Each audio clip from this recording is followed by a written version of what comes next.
Hi, my name is Mark Brown with PonyBoy Pop Art. Today we're going to be looking at how to print and paint David Eastman's BatGirl. BatGirl is available on David Eastman's Patreon page, and today we're going to look at how I printed her, painted her, and made her look like this. So follow along and I hope you enjoy.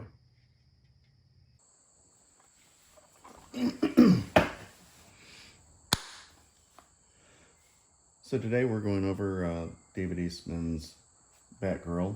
I've printed both of these parts scaled up at 120%. They've both been printed out in this satin silver, and I've just taken a few minutes and sanded off some of I had a little bit of stringing between the ears here, so I've sanded that down and then gave it a real quick coat of primer with our Fillable Sandable primer that by Rustoleum that I use all the time. I apologize about the lighting. I had apparently a mouse chew wire and it blew out all my fluorescents, so I've got to get those replaced, but in the meantime I think I've got good enough here that I can get started on this.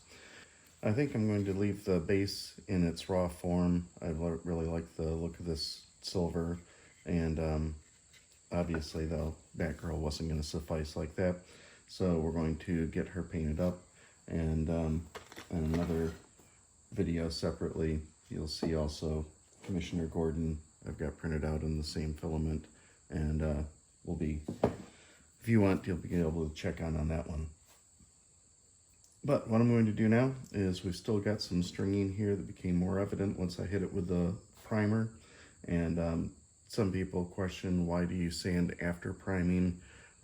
There's a couple of things. One, this fillable sandable primer that we get is really good for filling in the layer lines. So once you've primed it, then sand it, it'll help get these layer lines that are very clearly evident, even though this was printed at a pretty high definition. I don't remember if I did 0.16 or 0.12, but obviously they do show up pretty clearly once you hit it with the primer. And that's good because we want to be able to see it so we can sand it down. So we're going to actually do exactly that. So I'm just going to take some sandpaper here, and actually going to go off screen because I really don't want to have a whole bunch of sanded plastic here. But again, sanding in these string lines and down here, and basically anywhere that I've got some stringing evident, and also we'll be going over the layer lines with a little bit finer detail grit, and I will come back to you with that on the details. So about 15 minutes later, using 100 grit sandpaper, I had to look in, I tore the piece off, so I had to compare it back to some others. At 100 grit, we were able to get rid of a lot of these major layer lines that were in here, thinking, hoping that that's going to be able to be caught on film here. And same over here. And so what I'm looking to do is really smooth out the helmet itself. Not so much worrying about the body because it's got this kind of metal feel that's going to have to it. So I'm actually okay with some of the layer lines kind of giving that more of a textured feel to the actual pattern. I don't want that up on the on her hood because I do want that to be a very flat feel. I also went under her chin, and then I'm going to be coming back and getting the facial features, and this with some 400 grit sandpaper, and this is going to level that out a lot more.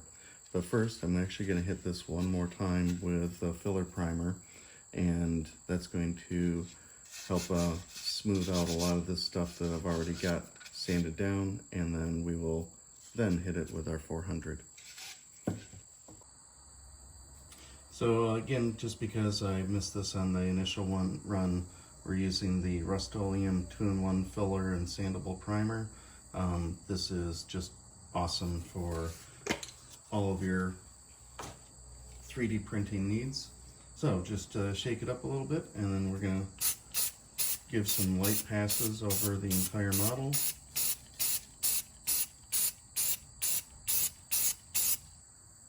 Alright, I think that's going to be good. We're going to give it about, really only about 10 minutes here. It's late summer and I've got the door open to the garage, so it should air out pretty well and dry off pretty quick. And I'm going to be touching it and testing it for tackiness, and once it's dry, we'll start sanding it with that 400 grit paper. 3 minutes later. So I've sanded just the corners with this 400 grit paper. Again, just getting rid of some of the stringing and any little blobs or whatnot that were on the print. And there is a little side effect. Some of the bits near the edges did get wore off, and I actually I kind of like that, especially like on the back here. So I'm just going to play that up when I get to the painting to give it more of a little bit of a wore-in and aged feel, because, you know, of course this shouldn't look like it's brand new. Then it usually looks like it's made out of plastic, which it is, and that's not the point. The point is to make this look like it's kind of a realistic either bust or a monument to this person. So we're going to clean that up a little bit, just as far as wipe down of the dust, and then spray it with the matte enamel. So we'll have to say, I wish Rustoleum would really look me up, because I am using a crap load of their product. Their matte clear enamel and their gloss enamel, satin enamel, Rustoleum is and of course the filler primer. This is what I use for all of my prints. So basically all we're going to do is take a little bit of the matte enamel, and just like the other primer, just give it some quick passes and make sure that we're getting all of the model.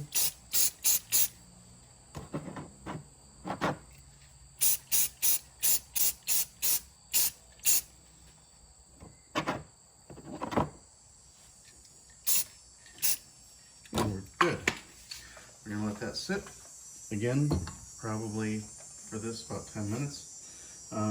Some people have asked me when I've been doing this before, well, why are we spraying this with a matte enamel if we haven't painted anything? I mean, it makes sense to lock in the colors of the paint, but really to me the matte enamel is like being able to have an undo layer when I'm painting with acrylics or with my water-based oils. If I've really made a mistake, then I can wipe it off, and it takes it down to the last time that I did a matte enamel on it. And other than titanium paint, which will stain even the matte enamel, pretty much everything will then just wipe off, and I can really take it right back down to where I last took this.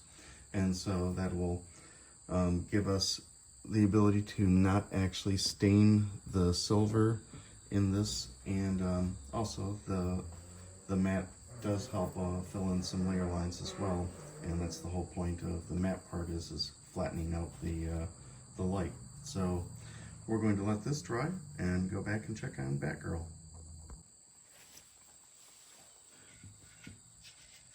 As I noted before, I can touch this. It's obviously very dry here.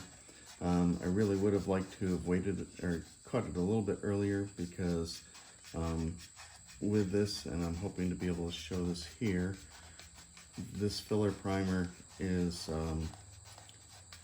really good in that you can oftentimes just rub out a smooth area with your thumb, and I think I can catch in here that it gives a nice glare of that light like we're expecting, as versus some of the other areas that have the layer line still.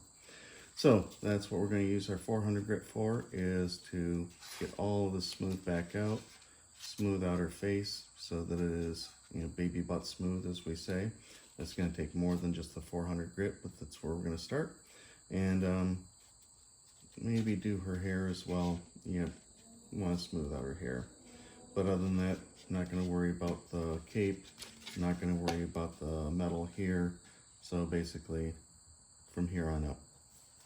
Now that we're ready to paint, I've grabbed some of the things we're going to be using for our primary colors. I've looked up the reference image for pretty much we're going with a royal blue, gold highlighting, and then midnight blue up on here, and of course flesh tones, and then giving her the red hair, which will be the last thing we'll be working on. So the first thing is I want to get as much as we can on some base coverage here and start getting a feel of her. And so with that, I'm going to work on the royal blue, and I think that I really want to give this kind of more of an iron feel. So I'm actually going to mix in our Iron Oxide with royal blue and just give a little test here and see how that does. That is exactly what I was hoping for. So took our Iron Oxide and royal blue, mixed it together. I think this is going to look just what I was hoping it would look like. So let's find out. It really is part of this whole process is experimenting, and then sometimes being a little disappointed and sometimes being really, really amazed with what you end up creating.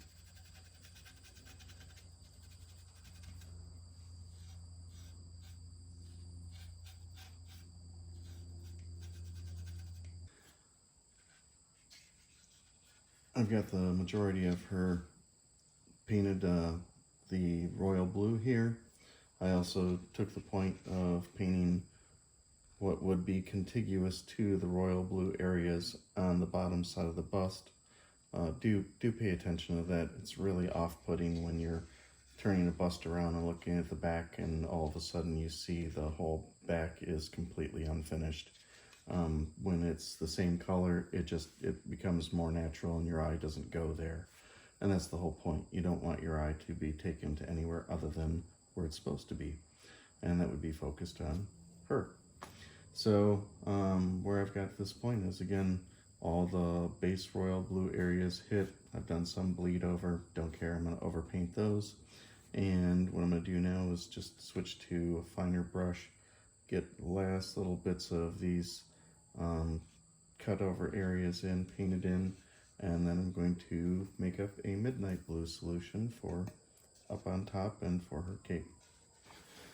So I misspoke a little bit. Before I get into mixing in the midnight and doing all that, I realized I should go ahead and do some of these bits that are on her suit that are not really blue at all. And what I'm just going to do is go with this Iron Oxide that we've been using and just hit it up with that. So, and we'll darken it up when we get to our aging bits, but for now, let's see if I can get that angled right in the frame. I believe so.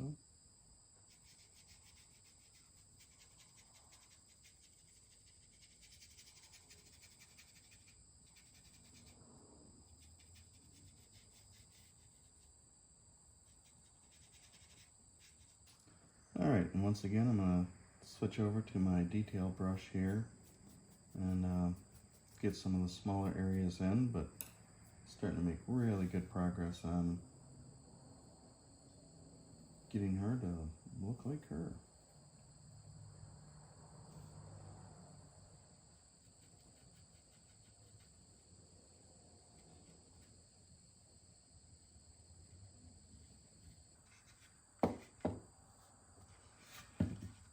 Whoa. So at this point I've taken it one step further. All the places that I'm getting ready to do gold, I also painted with the iron. Really just did that because I want to make sure that there's no gray areas coming through. And take some Midnight Sky and mix it with our Iron Oxide.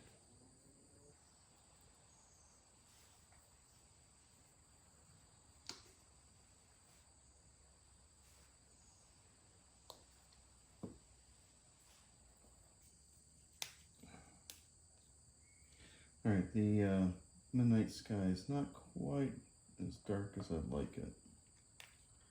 I'm just going to start mixing in a little bit of Carbon Black here. Be careful, it usually doesn't take much to really darken it up.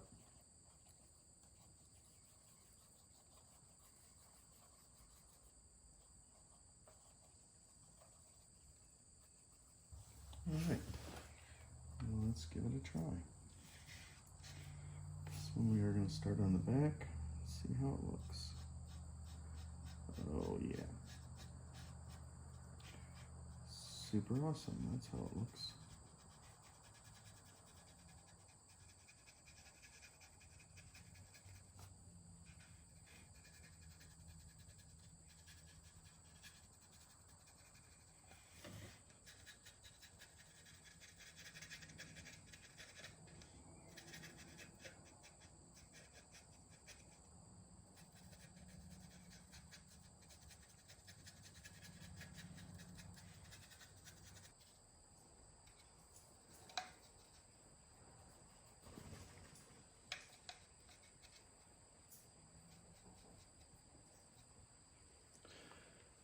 Okay, at this point, pretty much the only place I can grab her is by the hair, which, wow, that didn't sound quite right, but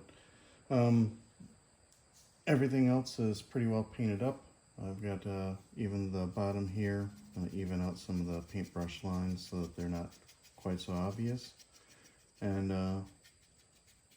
I think it's time to go over and spray her down with matte enamel so that all these colors are locked in, and we can continue painting and doing whatever else we wanted to do. But for sure, this is already taking on a really good feel, and I'm liking the looks of it. Alright, at this point we're wanting to be very careful because the matte enamel will pull any paint off if we end up touching it. So what I've done is propped her up so that she's resting and balancing on the point and on the back, because I want to make sure that there's as little touching the cardboard as possible.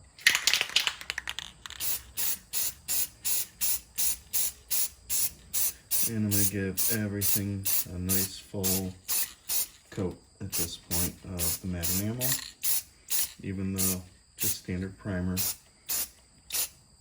We just want everything locked in. And I'm going to let this sit, and then once it's dry, I'll spin it around and get the entire backside.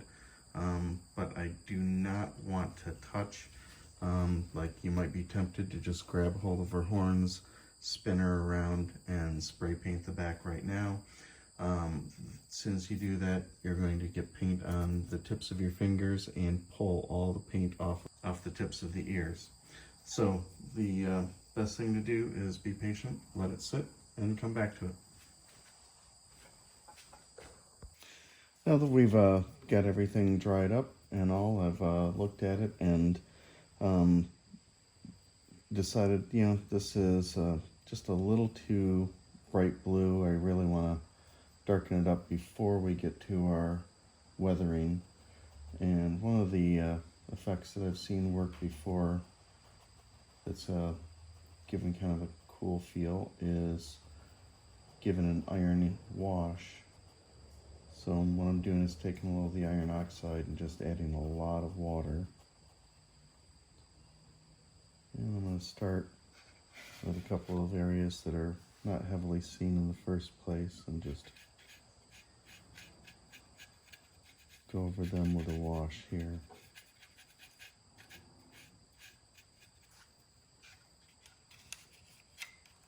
And let's see, put some little light on it.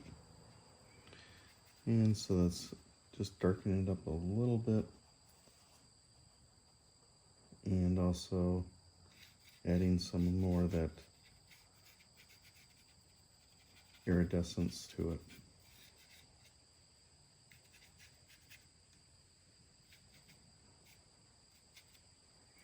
So now that that tested out well there, we're going to go ahead and do this to the rest of her. Rest of the blue areas. Not so much the midnight blue parts, I think those are good.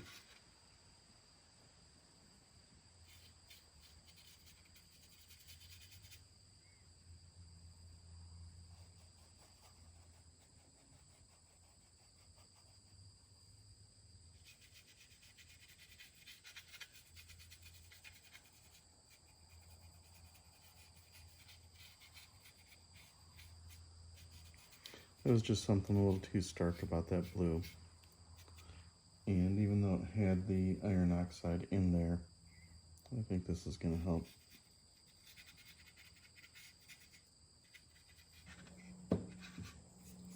Okay, I think that's going to turn out good. So let's go ahead and move on.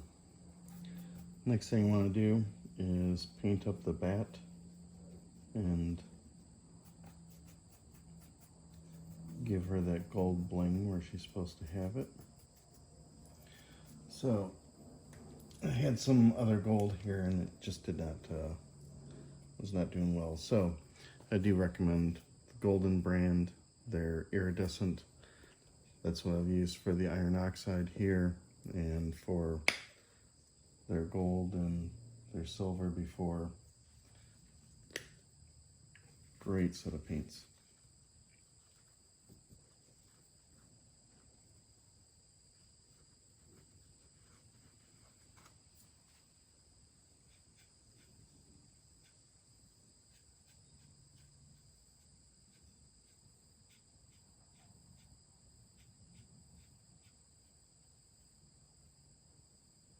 And you actually feel like you're painting with real gold when you're doing this.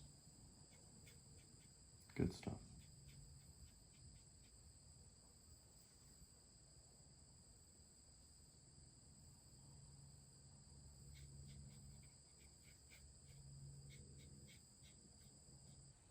So if you recall me talking about that undo concept, I had a little bit of gold that had bled over here.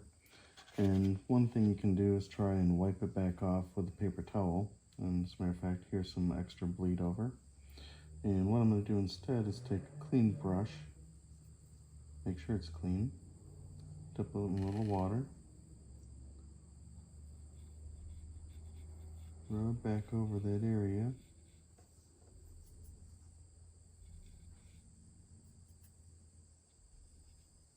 and Viola. No more gold over paint, real clean, crisp line. Do that again over here, just for another example.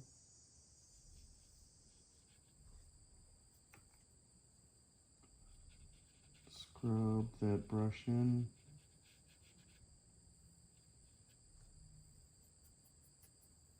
The paint dissolves. And just dry it back off.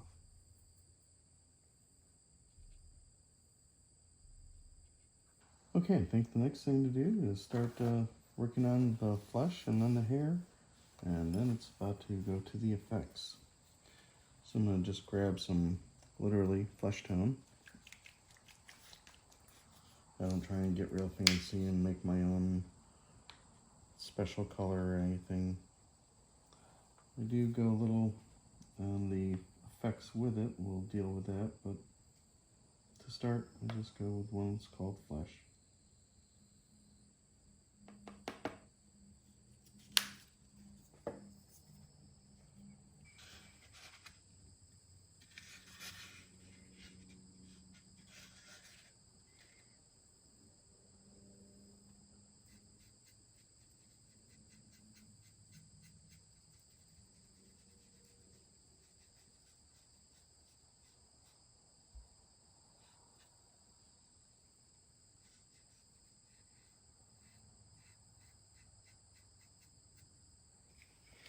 All right, the next thing we're going to focus on is BatGirl's hair, or Barbara, to be specific.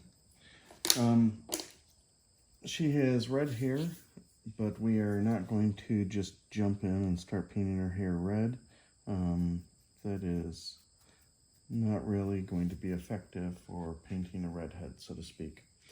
So actually, to paint a redhead, what we're going to do is start with some light brown. I've got some Honey Brown, which is just about wrapped up with, so this will probably be the last thing that I can paint with this before I have to get a new bottle. Where was that? Here we go. And we're going to give all of her hair a coating of this Honey Brown.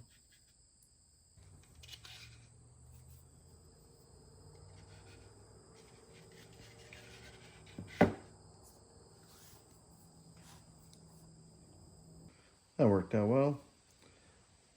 Our bottle of Honey Brown is pretty well wrapped up and done. And we've got complete coverage of her hair. And she's ready for another coat of matte enamel at this point, I think. So I got to thinking on the, as BatGirl's over there drying, that on her base, I was originally looking at doing maybe just leaving this the silver, possibly bringing in the iron, because that's been a really strong secondary color on her. But I'm really thinking there should be more gold. She's got a really good gold tone as a secondary color, and it's really not coming out enough. So it's on the Bat logo, for instance, but that's really about it. So I think this is a perfect time to add some gold to it. So what I'm doing is taking a little bit of gold leaf rub and buff, and I do wear gloves, or try to, whenever I'm dealing with rub and buff, because it does get on you pretty easily, and then next thing you know, on everything you touch. And since we're not done painting, I'd really like to be able to still paint things and not turn them gold. So, just going to take some of this and start applying it kind of liberally on the base here.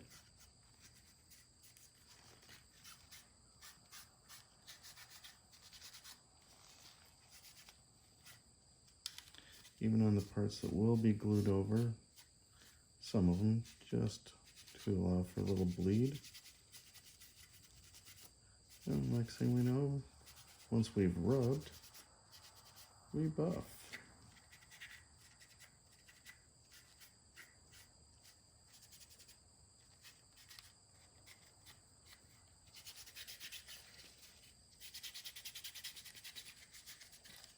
Little does go a long way, but didn't have quite enough, so I'm just going to get a little bit more.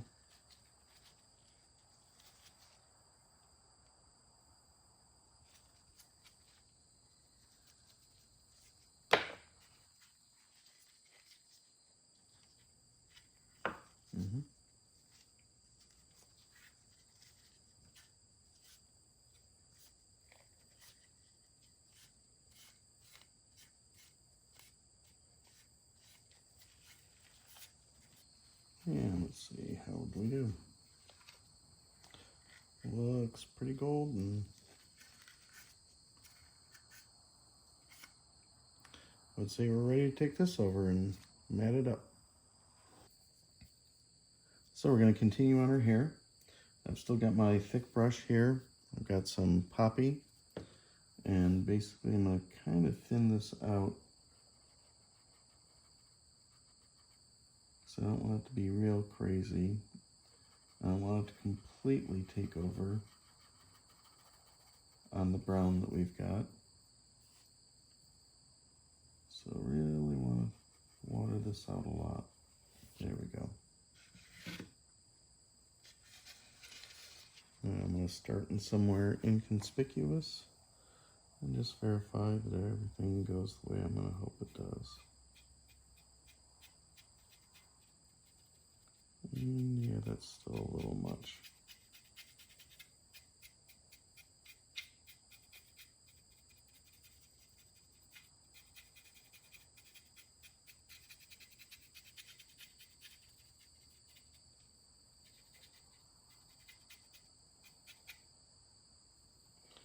So I'm going to dump that, thin it some more.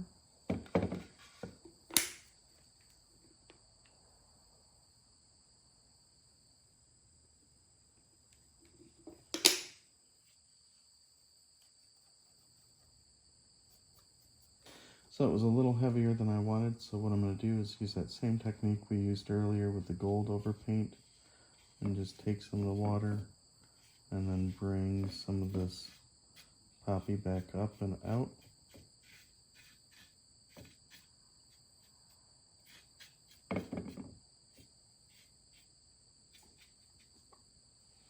Yep, took a little too much off there.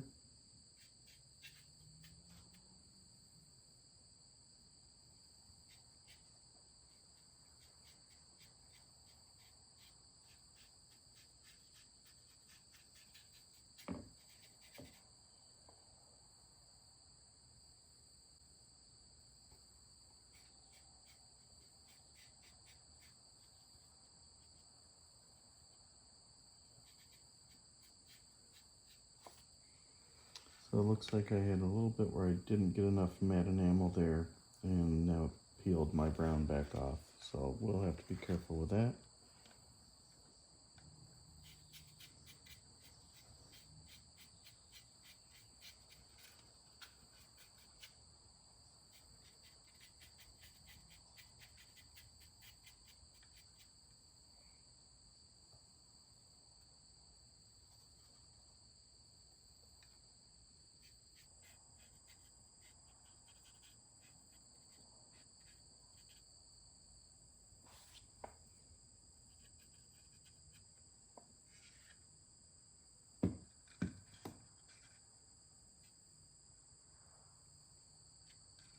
Okay, we're going to let that dry, come back to this, and see about our next layer.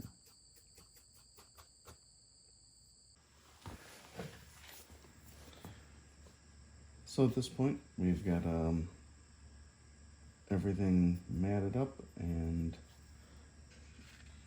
got a good base color going on here. And what I want to do now is add some highlights to it. So I've taken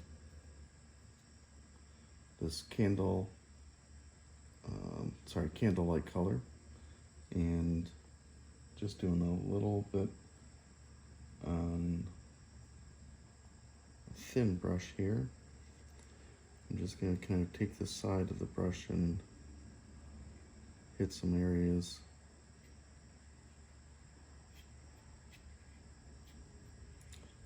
And really just staying on the ridges.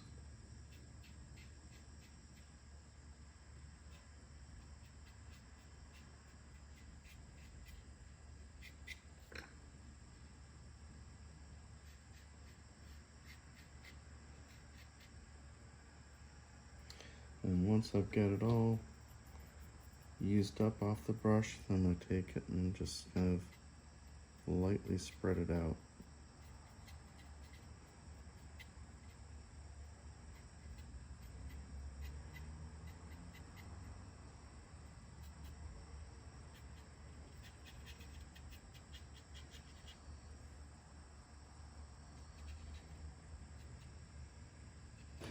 Now, after I've got the streaks in there, you notice they're a little intense, but I was trying to capture basically a little bit of sunlight hitting the back and capturing on the top there.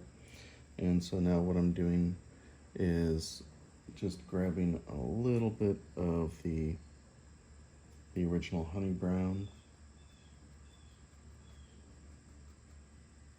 and then lightly going back over some of the areas so that it blends that that streaking that I was just doing, and it's not so obvious, and it's more of just literally a highlight at that point.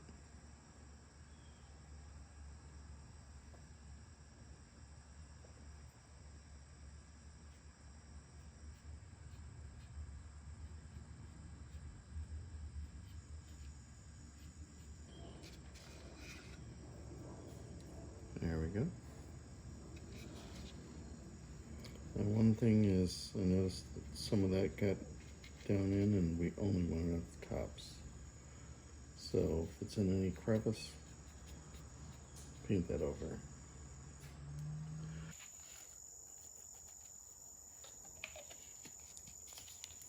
And last thing that I really want to get done before I call it tonight is to get her lips added.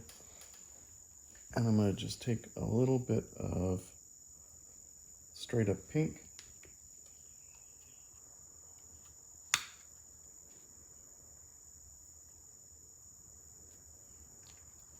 And just take a dot of our flesh color and a dot of that pink.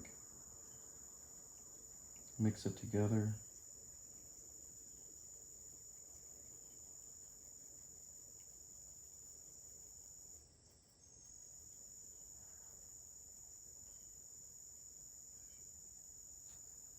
And go back over her lips.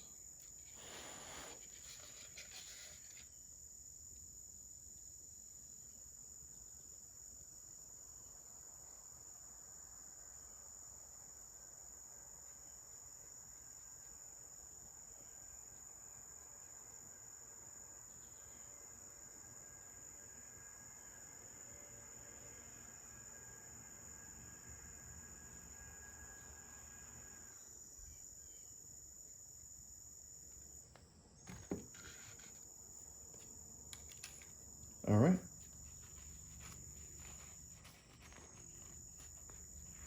I'm gonna let this dry, hit it with matte enamel, and we will see where we go from there.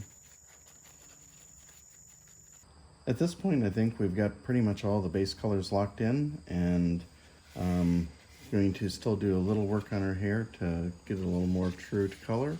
But otherwise, I think everything is at the base color that I want. Now it's time to add our effects. So what I've done is grabbed a little Burnt Umber water-based oil, and I'm just going to get a little bit on my brush, and then also getting the excess off so that it's just leaving a little bit on the paper.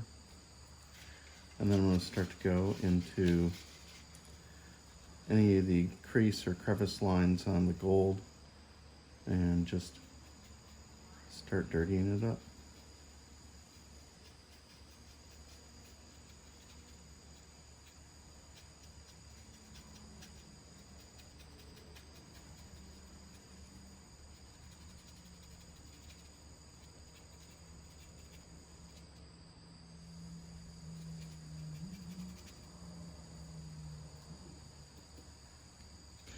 So technique I'm using is to take a fair bit that I've got and add it into a crease or crevice that's deep. Really get it in there. If I've got too much on my brush, go and find another one, especially any of these like bullet holes or similar, and then spread it out from there and literally just pull it to wherever else I need it. And kind of feather it out.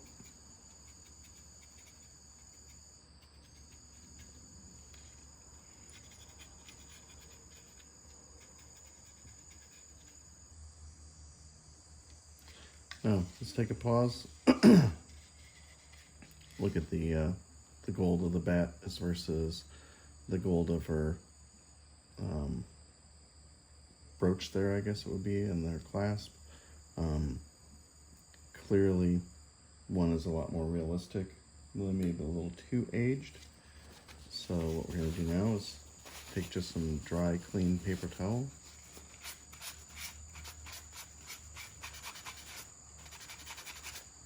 And buff some of that weathering back off of some of the areas, especially like the crease lines, the highlights basically, and the areas we may have hit a little too hard.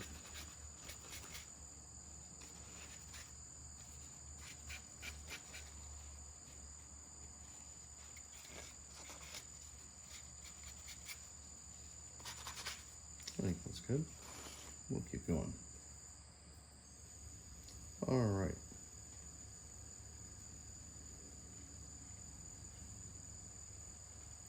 Now I used to take the burnt umber and apply it onto the flesh at this point. And what that does, if you give it a really light option, it does a great tanned skin. So if you're looking for an Amazonian look or something of that sort, or just someone with a really good solid tan, this works really well if you control it. However, what we're going to be going with is what I've been calling the Sideshow Method, and we're going to be getting to that a little bit later. So right now we're just going to carry on with our weathering down here at this point. Okay, this is something we're just going to try out here. I don't recall if I did this before or not, so bear with me on an experiment. Taking a little bit of the burnt umber and then getting it down into the creases of her hair.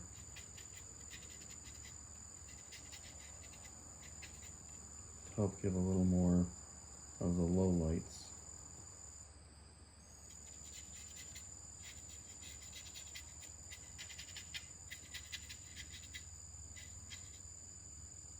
You can get the wrong brush for that. Nope.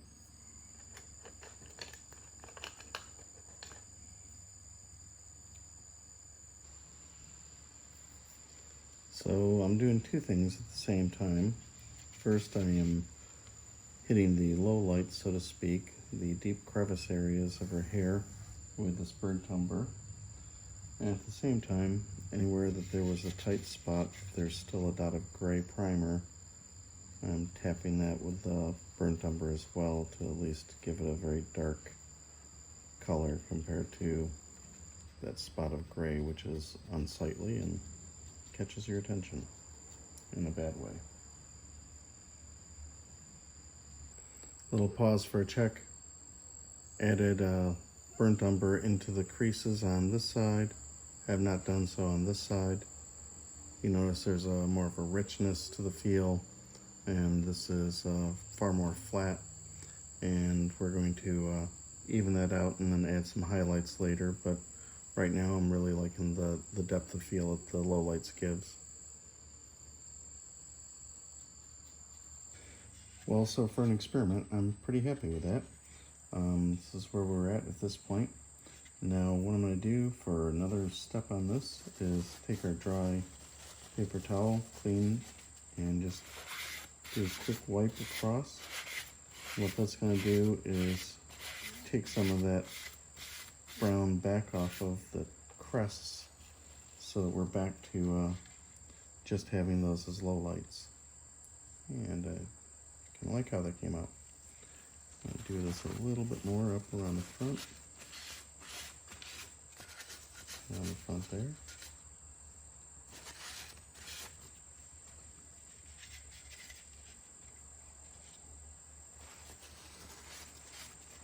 It's a little bit clumped up there, so spread it out. Yeah, I think that looks pretty good.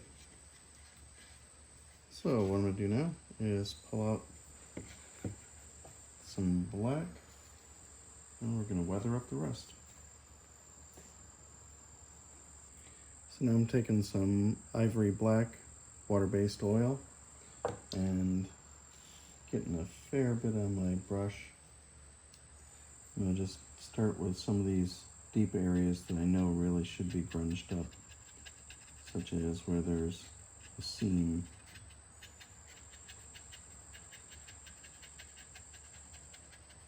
And just kind of really push it in there.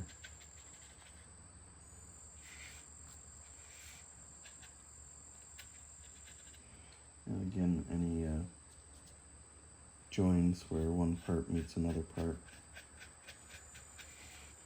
And I'll go pretty heavy on this, because as it looks from her armor, she's been through a little bit.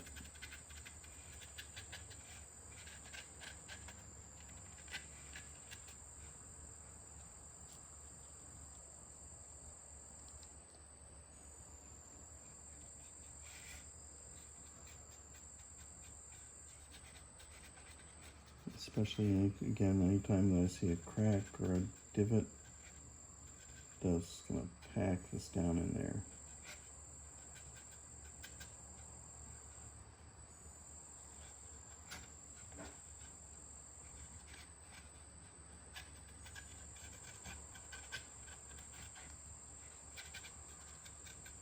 And then spread it out from there.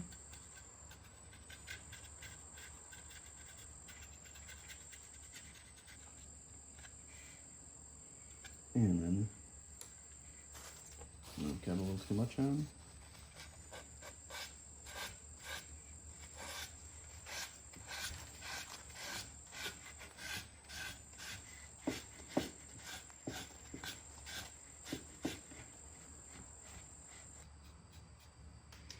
Sorry, so now I'm taking this black and also spreading around into the creases and lowlights of her hood up here, and if there's any Mars or whatever, now's a good time to just go over those.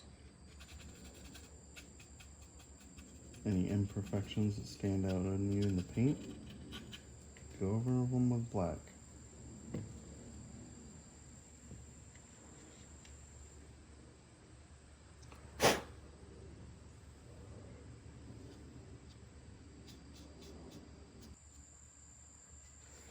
And Just like earlier, I'm going to take the black and go deep into the creases and really push the low lights on her cape.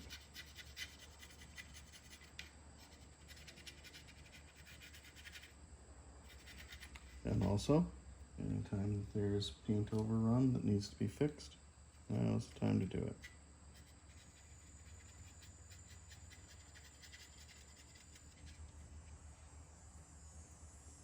Alright, and just like before, I'll take the paper towel and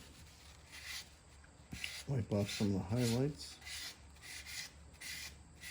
Kind of smooth out that black.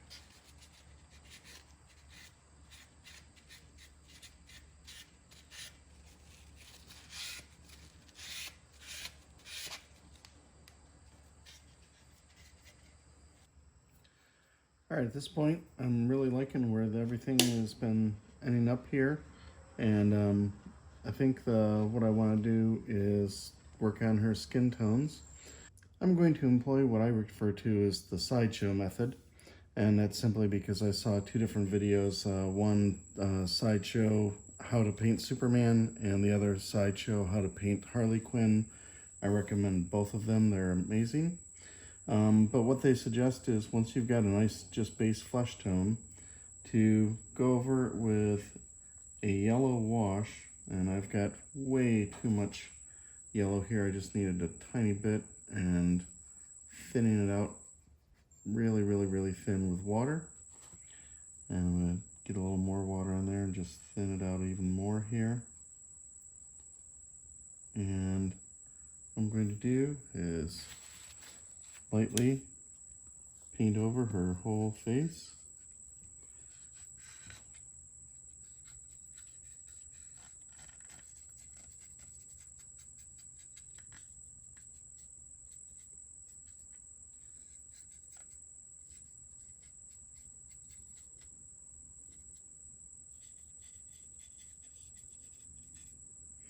And then take this and immediately blot it back off.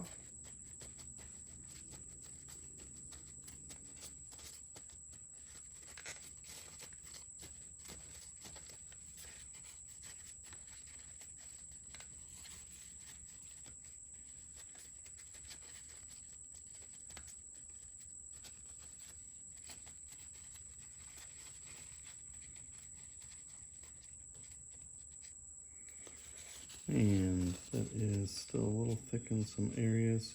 So I did go really thick, much thicker than I needed to. But what's happened is it has given a yellow wash over her. Now I'm going to repeat the same thing with blue. So just got some simple blue lagoon here. This time I'm really going to try and just do a dot versus a whole big blotch of it. Blue I'm making really as thin as I can get. And again, just going to paint over the whole area.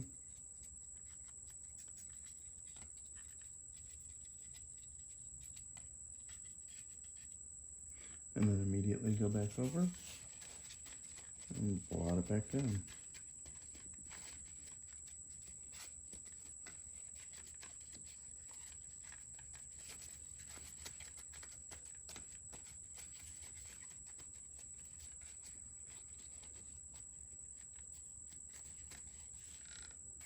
For these pesky corners, just going to take a sponge and get that deep into there.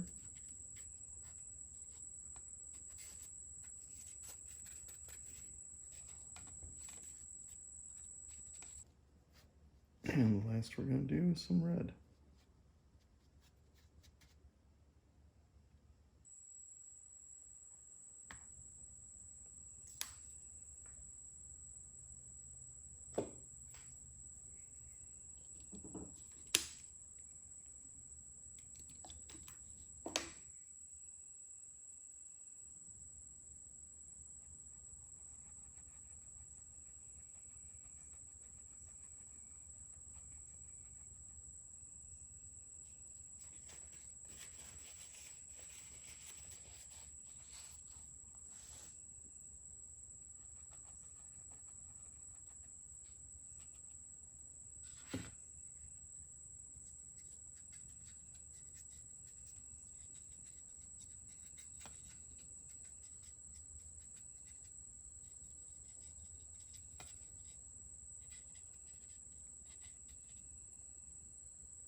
Now what I'm going to do is take a little bit of that Burnt Umber Oil that we had from earlier.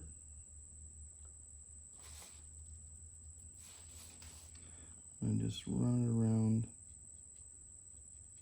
right at the seams of her mask and her eyes.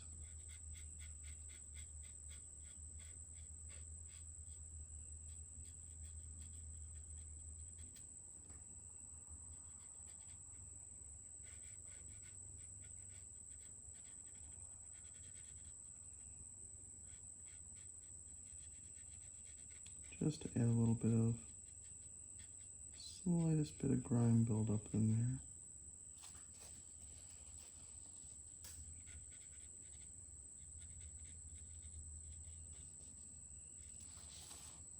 I do believe we're getting pretty close at this point. I think the next thing we're going to do is see if we can get the eyes wrapped up. I'm just going to take a small amount of titanium white oil-based paint.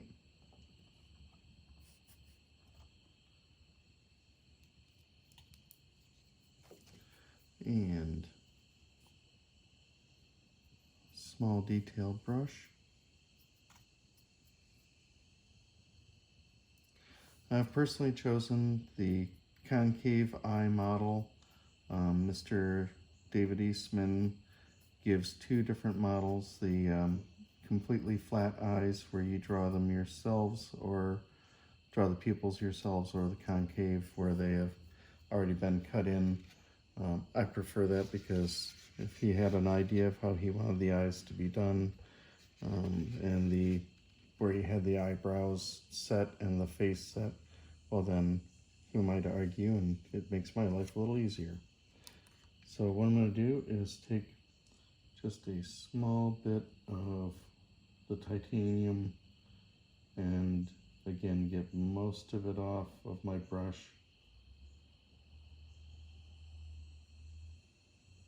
And then just come on the areas that should be white in her eyes and lightly go over them.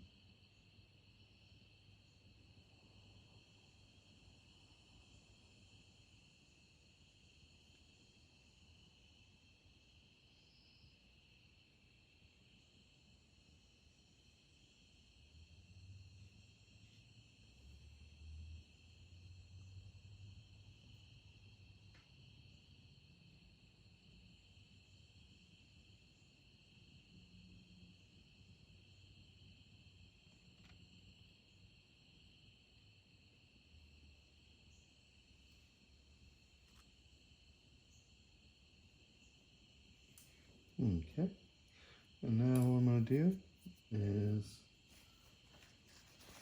take a clean paper towel and dab off some of that white.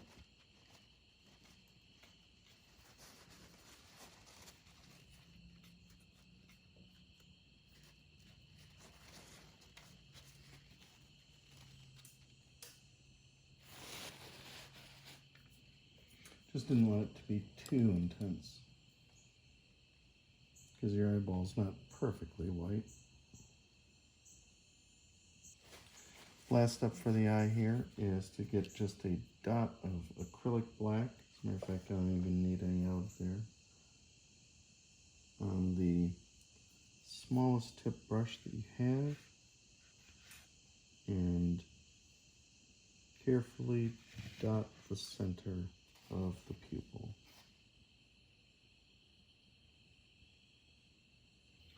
A little bit of black oil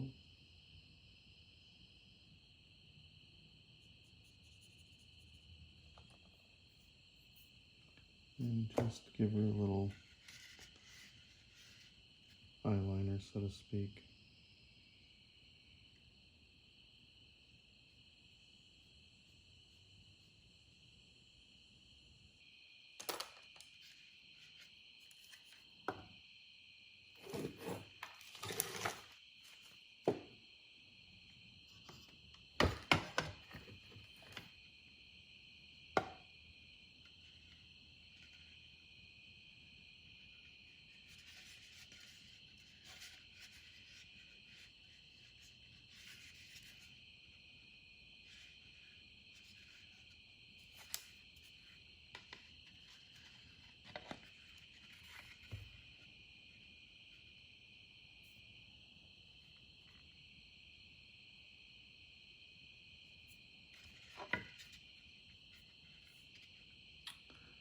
Alright, I believe it is time to spray this down with Matte Enamel, and I think we're going to call this done. I'm pretty happy with this.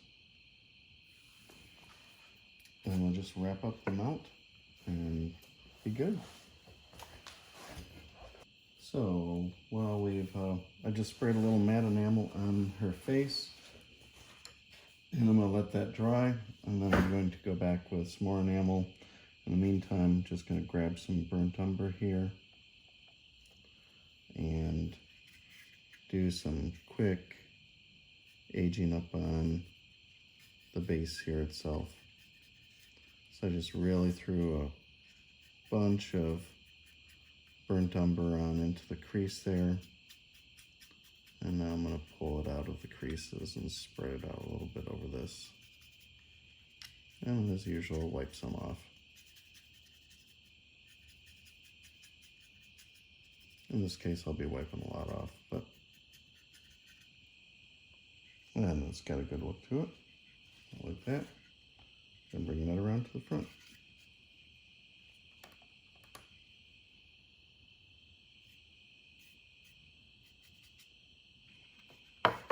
All right, so it looks just about fine for our base, and we'll take just a little bit of black, hit these creases just a little bit.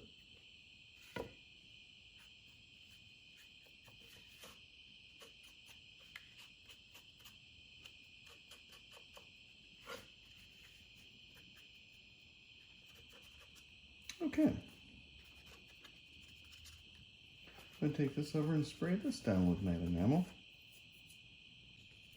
So I went looking in my collection of wooden plaques and found this one that I got at Michael's, I'm pretty sure, was I think 99 cents, and definitely worthwhile. So just a nice simple pine, and I noticed that the way I've got the model scaled up, which was again 120%, the base fits perfectly on the center of this and creates a nice little triangle that points at the various points. So I'm going to get this ready for making it a mount.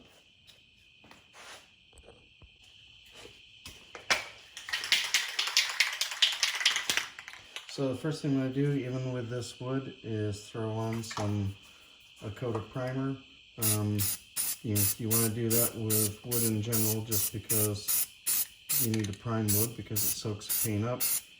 And so this is nice because it actually does give it a nice coat that we can deal with and dries up like it does with the standard plastic that we work with.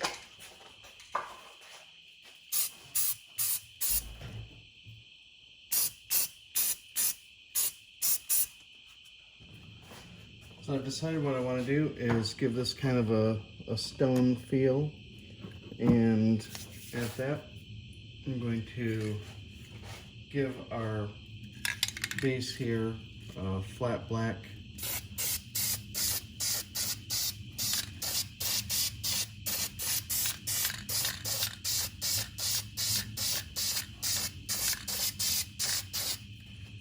And this is a crappy flat black. And now I'm going to take a can of texture paint and just kind of give it a little bit of that.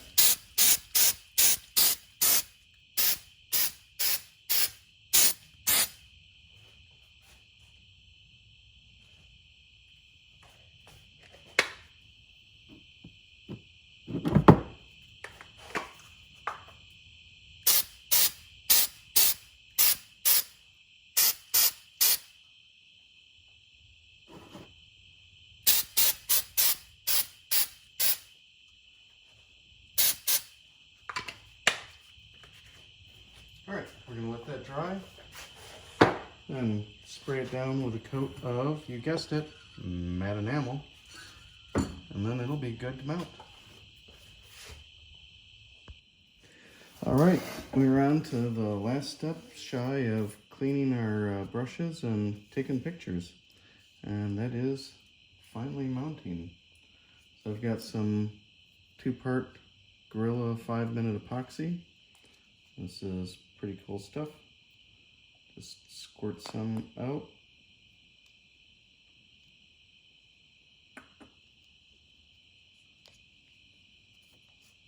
Take something like this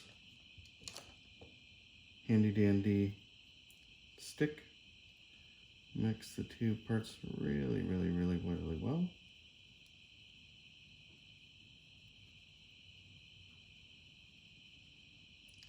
And then use the stick to paint them wherever you're going to be needing the adhesive. So I'm just going to put a glob right here.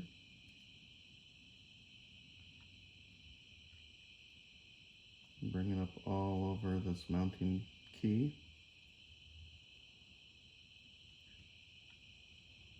And be careful not to let it drip down to anywhere visible, because this stuff is glossy and I really don't want that kind of look. And the other ones you get are typically either black or tan, or something like if you get JB Weld or whatnot. So most of the time you want this to be clean so it's not visible. Alright, and then making sure I don't have any on my hands. I'm going to sit her down in place.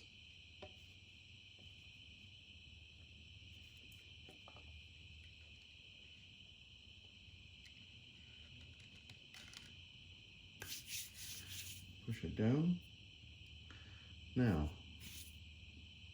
I'm going to keep these 2, set them back right here, and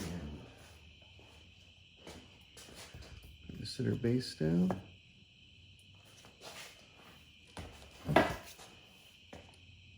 Take this, glob it up right in the center here.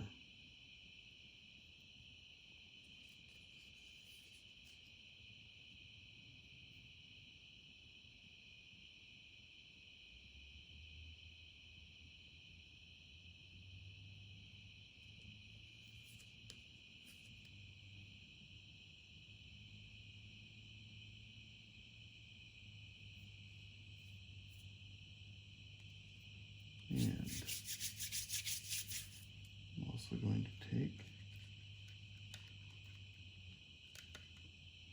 and lightly paint the bottom of the base.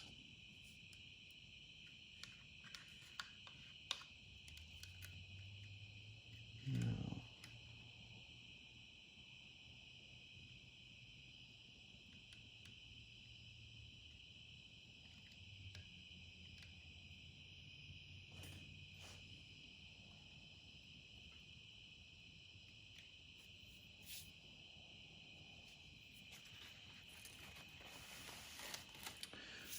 so we will wait 5 minutes, gloss the eyes, and then call this a completed piece.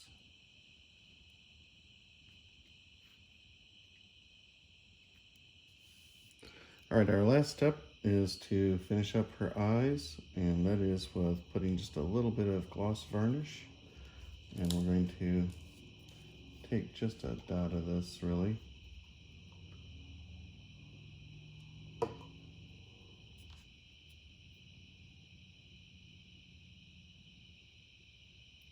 And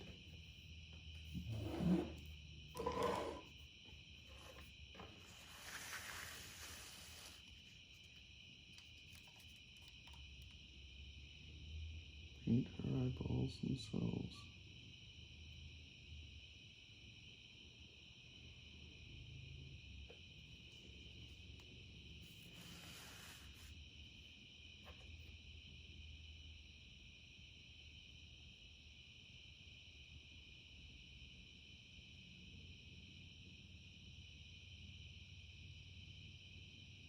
Now it should turn a little purple and discolored, and that's okay. It's the way it's supposed to be. Also just going to add a little bit of lip gloss.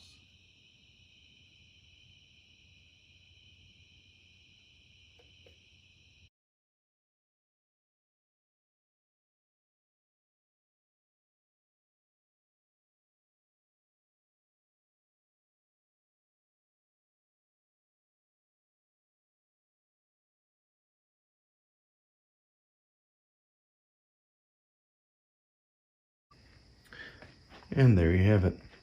David Eastman's BatGirl. Printed in PLA. Hand painted in acrylics and oils. And mounted on a pine base.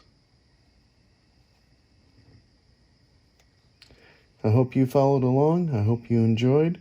And I hope you maybe learned a few things. As always, if you've did follow along and printed out and painted your own, then please share in the comments your version, and for sure tag David Eastman with anything that you've done of his, because he is just a beast of a designer, and more power to him. And more power to you, and thanks again for following along. Take care, and until next time.